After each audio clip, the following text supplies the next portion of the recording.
John O'Keefe et Jonathan Dostrowski ont mis en lumière l'existence de neurones particuliers, dont l'activité est étroitement liée à la position spatiale de l'animal. Dans le cadre d'une expérience virtuelle, nous suivons le déplacement d'un animal en liberté dans une cage, tout en insérant une électrode dans l'un des neurones paramétriques de l'hippocampe pour enregistrer son activité. Chaque activation, ou décharge, constitue une unité fondamentale de communication neuronale et est marquée par un point sur l'emplacement exact de l'animal à ce moment. Les résultats démontrent une préférence marquée de ce neurone pour une zone précise du sol, mettant ainsi en évidence son lieu de prédilection.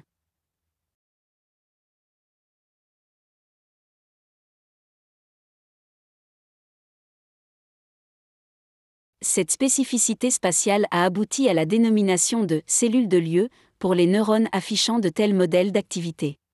La zone précise activée par une cellule de lieu est appelée « champ de lieu ». L'enregistrement sans fil de l'activité hippocampique d'une chauve-souris en vol révèle que les champs de lieu prennent la forme de sphères approximatives dans l'espace tridimensionnel. Il est remarquable de constater que des modifications des caractéristiques non spatiales peuvent entraîner le remappage de certaines cellules de lieu. Ainsi, un changement d'odeur dans la pièce ou un conditionnement à la peur, provoqué par un léger choc électrique dans un milieu connu, amenant la souris à craindre cet environnement, peut modifier le mappage des cellules de lieu. Même en l'absence de modification physique de l'enceinte, la carte interne d'un restaurant fréquenté depuis des années se trouve radicalement transformée suite à une rupture émotionnelle vécue à l'une de ces tables. Cette observation souligne l'existence d'une couche supplémentaire d'informations contextuelles, au-delà de la simple dimension physique. Le remappage fusionne ces informations sur la localisation physique avec des événements et contextes spécifiques, leur conférant une signification liée à cet espace.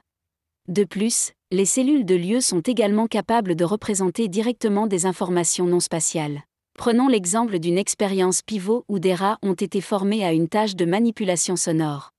Initialement exposés à un son d'une fréquence donnée,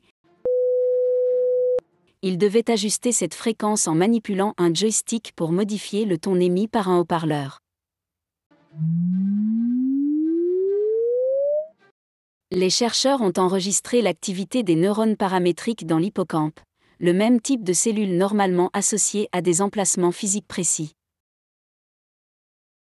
Lorsque les animaux modifiaient la fréquence, les neurones affichaient des préférences pour certaines fréquences, caractérisées par des taux d'activation élevés, et restaient quasiment inactifs pour des sons de fréquences nettement différentes.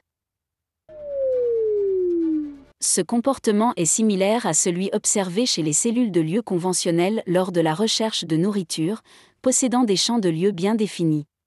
Ainsi, l'hippocampe semble construire et suivre des variables continues pertinentes pour la tâche à accomplir.